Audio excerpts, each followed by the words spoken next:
He nods. So he's somehow able to turn images from his speech into tattoos.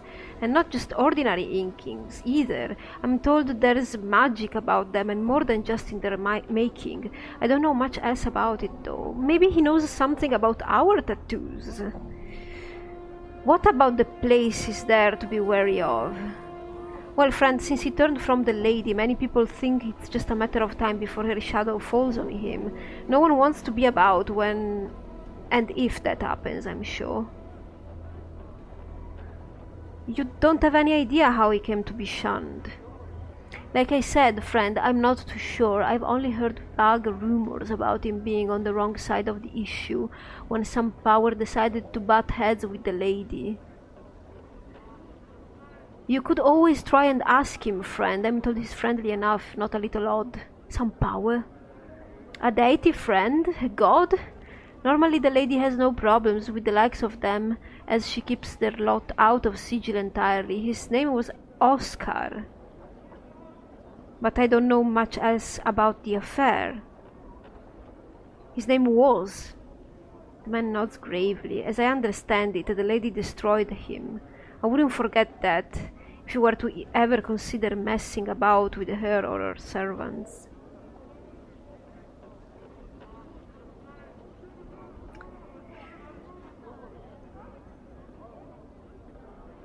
What can you tell me about sigil, I suppose?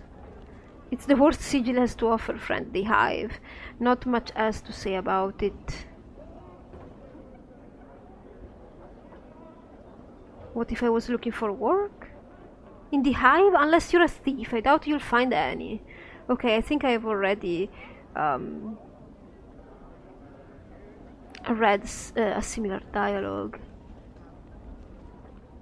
Basically, he asks you if he tells you to become a collector.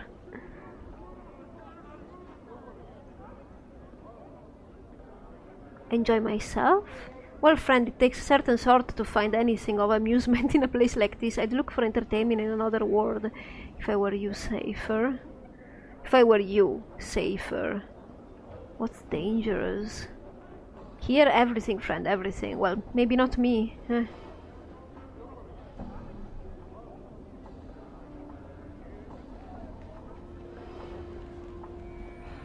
What about Farod? Sorry, friend, when I first came here I spoke to many people, but I don't remember anyone by that name. What about my journal? I can't recall seeing one anywhere. Where do you last remember having it, friend? Not sure. Well, never mind. Farewell. Very well. Let's continue. Angry Hive Dweller. You see a man in old and tattered clothes. As you approach him, he makes a detour to avoid you and keeps walking. Greetings. The man ignores you, begins to walk faster. Hey, hold on a moment. He turns, glancing briefly to the right and left of you, as if looking to see if you have any friends with you. He draws a dagger. You'd best leave me be, or you'll be wearing this steel between your ribs. Well, bye. I don't really want to.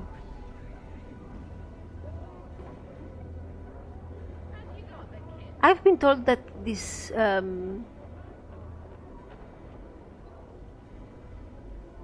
starved dog barking tag.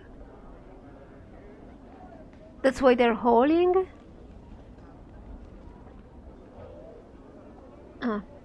Yeah, it is a very dangerous area, apparently. What about you, Adizuele Rianard? What a name. This slightly effeminate, well-groomed young man is watching passerbys with a contemptuous sneer. His hand rests on the elaborately crafted, bejeweled hilt of a saber, with his silk garments and suede boots. He seems painfully out of place. Oh, yeah, I would say so. Though with his delicate features and bow lips he could pass for a comely woman. His voice, despite its softness, is without doubt a male's. A stranger, another cutter. He spits the word out as if its taste offended him. Come to challenge my blade? No.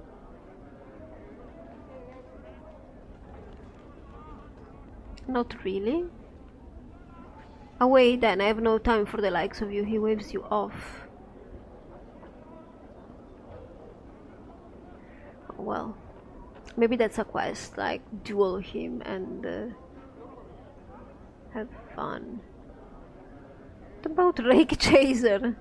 This filthy robed man is meandering about, looking around warily. You notice he never seems to stray far from a young nobleman nearby. He sees you looking at him and begins to move off hurriedly. He spins to face you, eyes wide with fear. You notice his face is covered with weeping sores. Fat, black flies flit lazily about his head. Don't hurt me, my lord. I don't know nothing. I don't got nothing. Fine. He steps back away, stumbling, and sputters out. But I told you, my lord, I don't know nothing. Why am I so aggressive? Can you tell me something? I'll talk to you, my lord. He wrings his hands together nervously, stopping only to ward off any flies that land on his facial sores. Who are you? Me, Malric, my lord, but I'm called Rake Chaser. Why is that? I follow this blood about. He nods towards the young nobleman standing nearby, who spots him and frowns contemptuously before looking away again. Clean up his mess, if you know what I mean. The bodies. Why do you do that? I sell the deaders at the mortuary to the dustmen. It makes sense. For Jink, you know, I sell what they got on them too, if they died alone, without friends. Yeah, I was thinking about the dusters again. Maybe it is a good thing that they buy your body.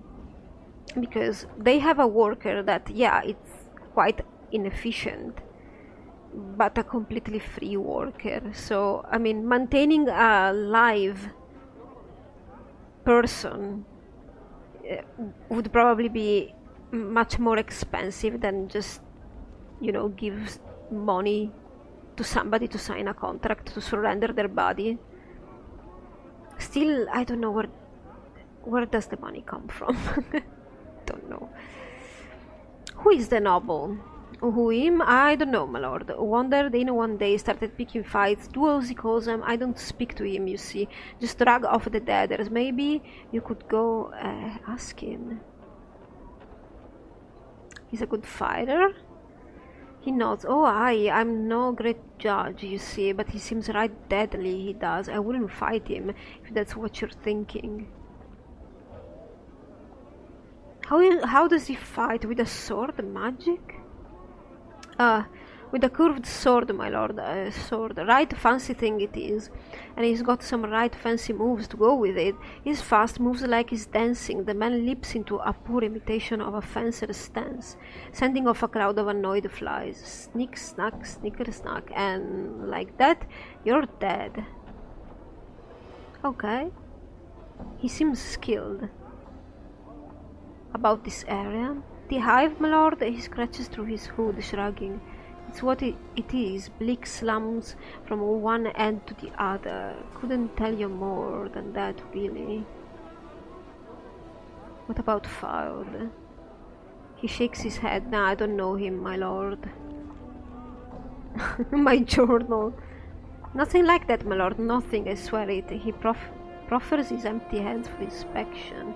Well, you know what? You're angry too, or you're one that's the same as before? I don't like how these guys are gravitating around here.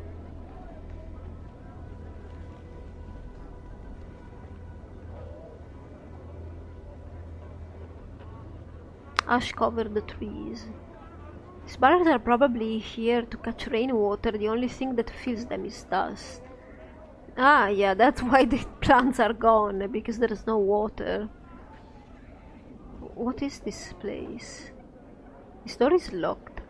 Painted door. What you first took to be a door in this archway is actually a painting. The artist has made use of the shadows of the overhanging arch and some subtle texturing effects to give the door the illusion of substance. Other than the skill of the artist, there is nothing remarkable about the painting. The door has been painted on a rough stone wall. You can feel the stone and mortar beneath the painted wooden texture. That could be a portal, like, funnily enough. I mean, hey, this is not a portal, but it is a portal kind of, in a kind of way.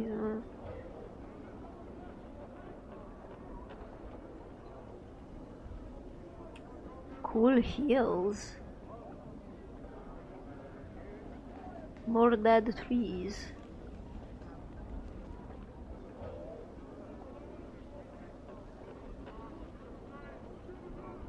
Oh! Are you kidding me? You really want to kill me? You can't. I'm not ready to fight. I should be.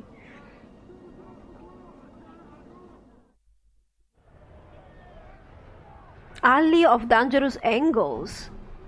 Dark Alley Shiv. Greetings, strangers. Looks like you're in Dark Alley Shiv territory now. Looks like you've got a purse that could use some lightning. You better pray it's got enough. I need to talk to your leader? Why would I?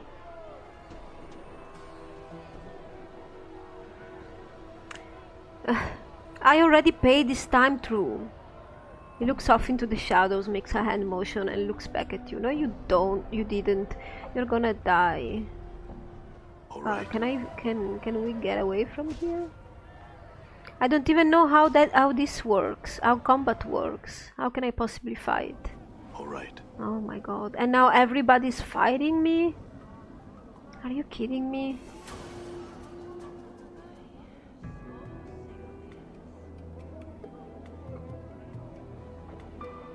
Ooh, what is this way?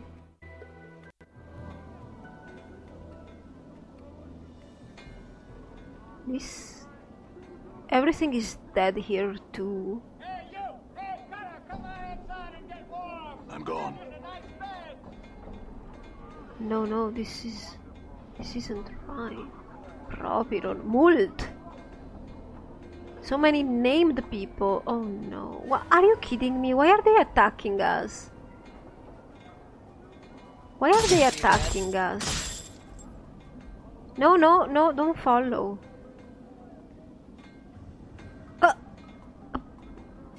I was looking at that guy. Die.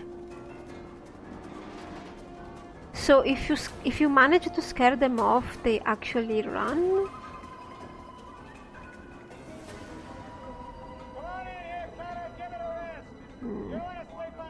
I wanted to talk with you, Mult. Mult? This man appears less dour and wary of passers-by than the people around him. He moves with an upbeat gait, casually scanning the ground to either side of him as he goes. As you approach him, he nods a friendly greeting. Wow, that's surprising. Hello, Cutter. Say, you seen any deaders about? Not nearby, no. Too bad, he shrugs. Had some question, did you? Ask away, then. Well, he's probably looking for bodies. Deaders, of course. Don't you recognize the robes of a collector? He grabs a hold of the cloth and holds it up for your inspection. Well, I didn't know they had a robe. No. Aye, collectors. He indicates his ragged brown robes. These here are a collector's robes, Cutter. Any poor sod you see wearing these, me for instance, ha, is most likely looking for deaders, bodies to sell at the mortuary. He shrugs. Whatever it takes to get by in the hive, right? Haha. Do you work together? He laughs heartily. Hells no, we all dress the same, but there's only so many deaders to go around. We band up usually and competing bands, packs, gangs, whatever you like to call them, aren't none too friendly with one another. Yeah, that makes sense. Are there rival packs of collectors near here? Sure, as siege is around, most collectors in the hive call Keep. In Ragpicker Square, a dump just north of here, through the large gate. It's mostly run by Sharegrave's laddos. Now, since we fought most of Farrod's boys off. Okay, what about Sharegrave? Shergrave, he's my boss. I never speak with him though. Never even seen him too close like. Keeps to himself mostly and runs things through a few underlings. You can find him in his case at Ragpicker Square, but I'd stay away unless you got good reason to talk to him. He's a bit peery of strangers, he is. Then about Farod? Don't know much about the man myself. We spent a lot of time fighting his boys, but they've all suddenly disappeared, along with Farod. We still catch the occasional straggler in Ragpicker Square, but we've no idea where the rest are hiding out. Yeah, probably in that portal. Does he have many men left? He must, cause we hear his lot's been real successful of late, finding lots of deaders, making lots of jink off the dusties at the mortuary. Don't know how either, as we've been having trouble finding corpses of late.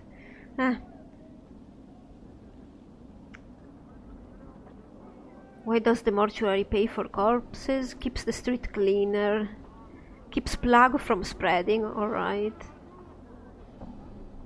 Though the Dusties like to keep the dead in their place too, seeing to it they all get properly buried, melt down, or what not, part of their beliefs and such.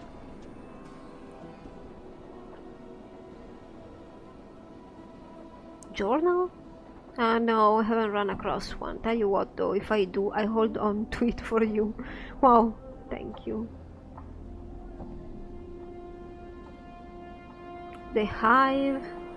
We Hivers like to call the arse end of Sigil. Not that Sigil's got an end, being round at all, but you know what I mean. Anyway, north and west of here through the big gates is Ragpicker Square, where collectors like me call keep. Nothing. Farewell to you too, Cutter. He waves and walks off.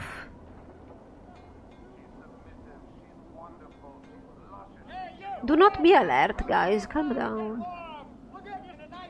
Deaders, come out, come out. He's calling them. That's almost endearing.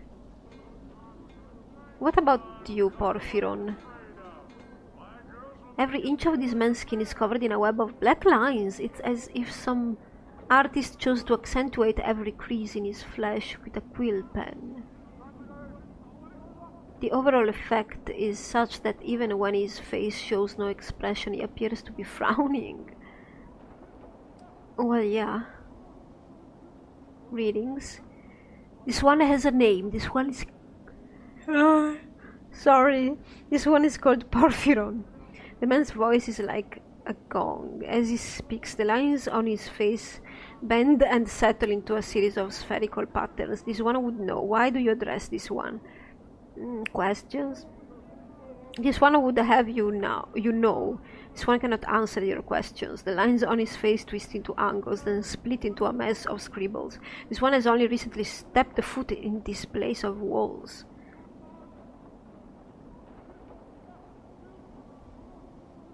But I have to ask you this. Why do these lines upon your face move? The lines show anger. Do you take offense? The lines slowly straighten, forming into gentle curves. No offense was meant. Will you accept the many apologies of this one? Yeah, I take none. Why are you angry? This one tells of event recent. Did you know this one was beset by tree? The tree demanded an item of this one. This one feared an attack. What does this one do? This one surrendered the item. Yeah, I can feel how you feel. Like, I've been attacked too. Yeah, well, you were right to be afraid. If there were three, then they might have killed you had you not given up the item. This one has been misunderstood. The lines on his face become angled, then smooth into curves again. This one did not fear being killed. This one feared killing the tree. Oh.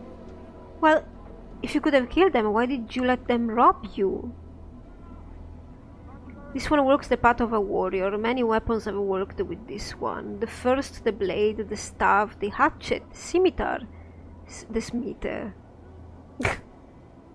These tools are all known to this one. Yeah, why let them rob you though? This one is forbidden to attack, alright? The lines ripple across his face as he speaks. If this one had struck at the tree in anger, the vow of non-violence would be unmade. Okay, I understand. That's what they teach you in martial arts too, at least in some. That's what I was taught, to never use the art to offend. I mean, in the offensive, you only use it to defend yourself. The situation in which this guy was a little bit borderline. Vow of non-violence, you're a warrior and a pacifist. Not really. He's just following a code. This one is unfamiliar with your speech. What is this pacifist? Never mind. Why did you train so much if you're not permitted to attack another? This one is of the Order of Heritage. We await the final days where all will be called to battle. The training and skill of this one, they are to be kept silent until then.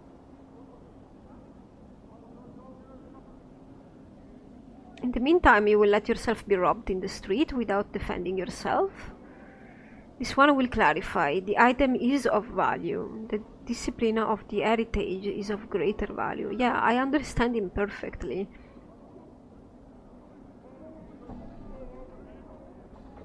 Any chance you could talk these thieves into returning your item? This one addresses the 3 thieves. What happens? The requests of this one are met with scorn. The 3 will not return the item.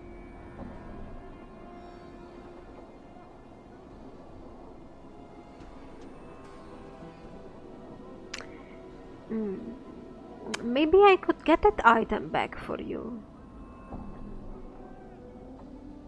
I don't know though. Maybe I could try. I don't know if I want to ask you for something in return.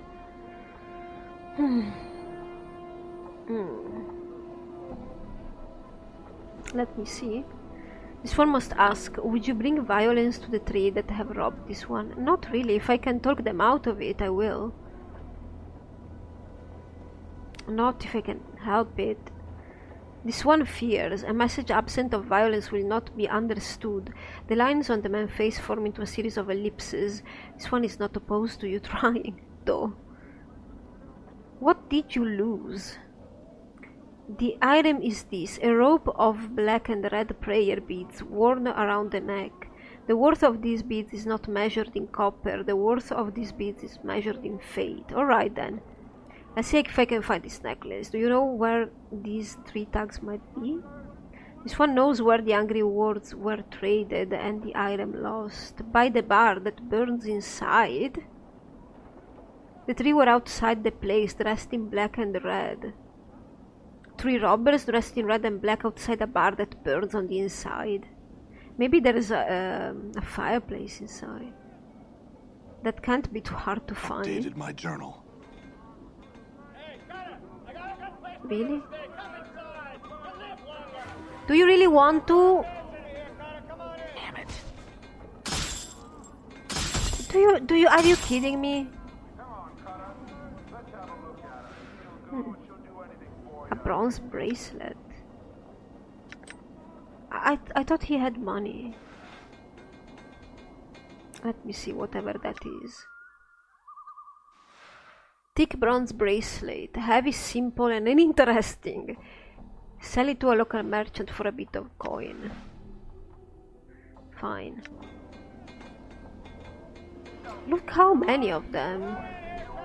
Vines with black leaves, the stems look extremely sharp. Hey Fleece. You see a man who's looking around at the buildings with some confusion. He looks lost and is mumbling to himself.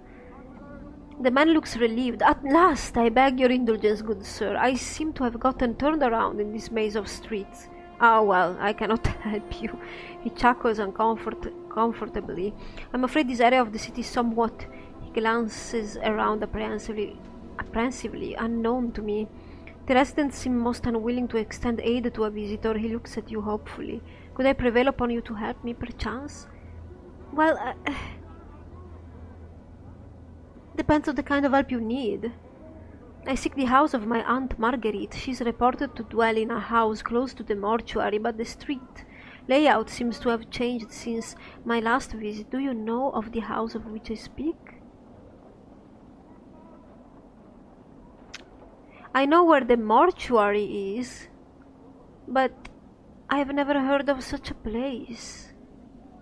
The man frowns in disappointment. I suppose it would have been too much good fortune to hope that you would know of such a place. He nods slightly in thanks. Well, I thank you for your time, good sir. It is most welcome on this street. You are about to turn away when you suddenly have a feeling that something is amiss, suspicious. You glance at the man again, just in time to see him withdrawing his hand from your purse. You can't be sure, but you think he might have taken something from you.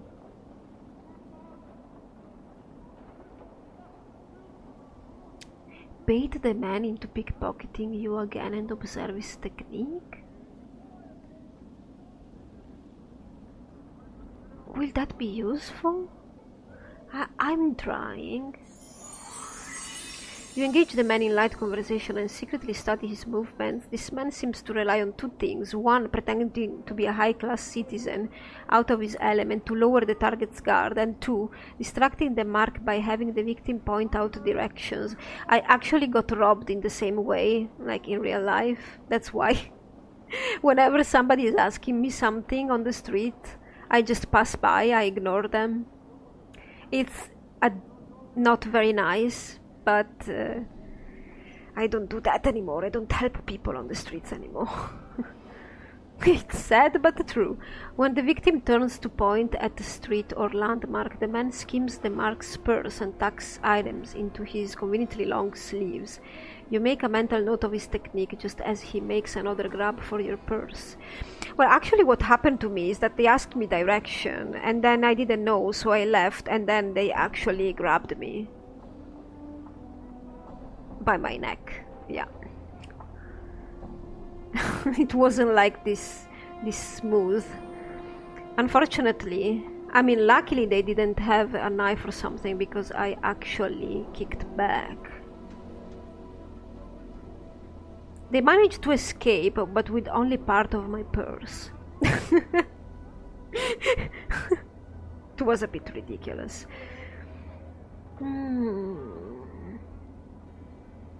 Let's grab his hand. You are not fast enough. He yanks his hand back before you can grab it. With a yelp he bolts, running down the street. Alright then. But I could attack him?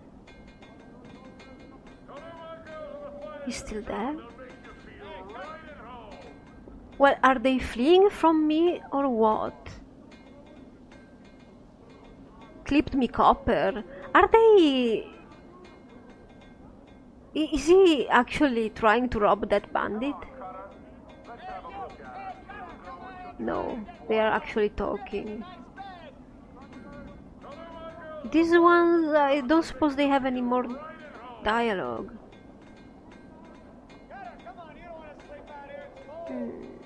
1 year. And where is the giant? He's gone? That thing is gone. I lost him. Oh. More dead trees. Come on inside, we got a warm bed. Hey, Cutter, come here. Come on in and sleep it off. Have a good one. Another collector.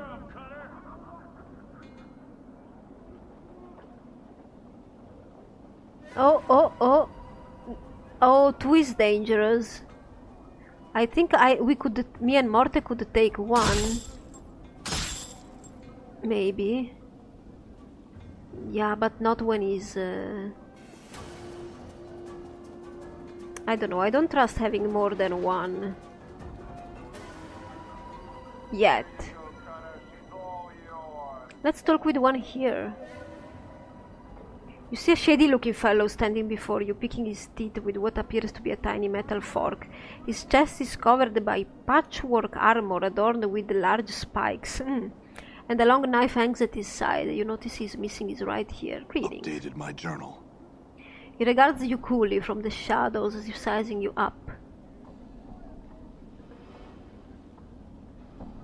Questions? The one-eared tiefling scowls at you threateningly. Pike off, Burke, or I'll have your guts for garters. Ooh. Yeah, that's not taunt him. I don't feel confident in... but am I supposed to kill these two? Maybe I could try... Since they are stuck in... No, wait. Since they are stuck there, because they seem to be stuck in this map, yeah, I knew that. I actually did not want to go. I wanted to try and... No! I'm sorry. I wanted to try and... How do I target him? Well, I can stop. Is he gone? Oh god, he's gone now. Okay then. Ah! Black Abishai. This black scaled reptile towers to a height of 8 feet. Its great height, however, is offset by its thin, snake-like frame. A long prehensile tail drags behind it, and its leathery wings are hooked behind its back. A strong, vinegary smell emanates from the creature, as well as a certain amount of heat. It seems to be ignoring you. Hey. Whoa, Chief. Morte cuts in before you can speak to the creature. Bar that. You don't want to be rattling your bone box with any fiend on the street. Leave be. I wanted questions. No, you don't. Morte glances at the creature, then turns back to you and lowers his voice to a whisper. They're touchy. Let's just go. I don't know. Touchy? This black-scaled fiend, yeah. Greetings. The creature slowly turns its head down to look at you. Its scaled forehead wrinkles into a frown. Then it opens its mouth, giving a low, rasping hiss. You notice that the heat radiating from the creature begins to rise. Can we speak? Do you speak? The creature opens its mouth, displaying a row of blackened fangs. Fire begins to dance around the shoulders and the arms of the creature as it gives a long, low hiss. He's back! No, let's leave him alone. So he... this guy... he doesn't want to talk. Poor me, I'm such a talkative person. Come on, do you wanna come? Fine. Go, Morte, go. A bronze ring. Looks like it might have doubled as someone's nose ring in the past. Despite the dents and scratches, it might be worth a few coins. Okay. I find it weird that... Oh, I can face you.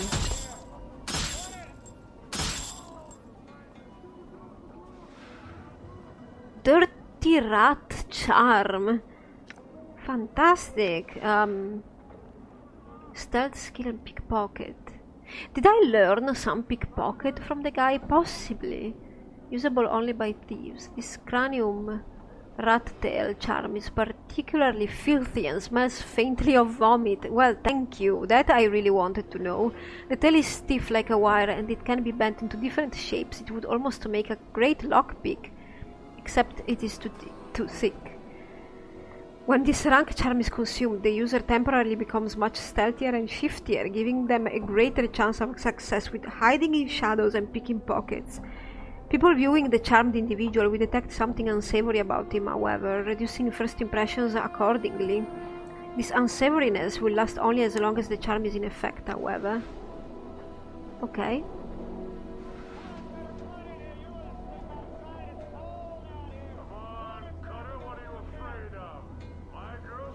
What is this? This is another exit. More vines, but what are these? They look like insects. Giant insects. There might be lots of spiders around here. Oh, you're fleeing. Well, I might fight.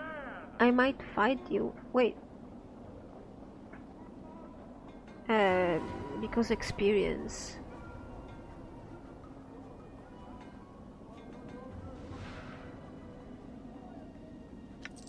Some coppers. It's fine. I was afraid we would, you know, go back to the other map. This has an entrance. I don't think anything has an entrance here. Let's talk with this guy then. He seems to... Mar. Your first impression of Mar is that he needs a long pass, preferably away from any creature that has any sense of smell. You can almost see the stench waft from his body in sinister yellow tendrils. He motions towards you frantically in an effort to get you to come over and talk to him.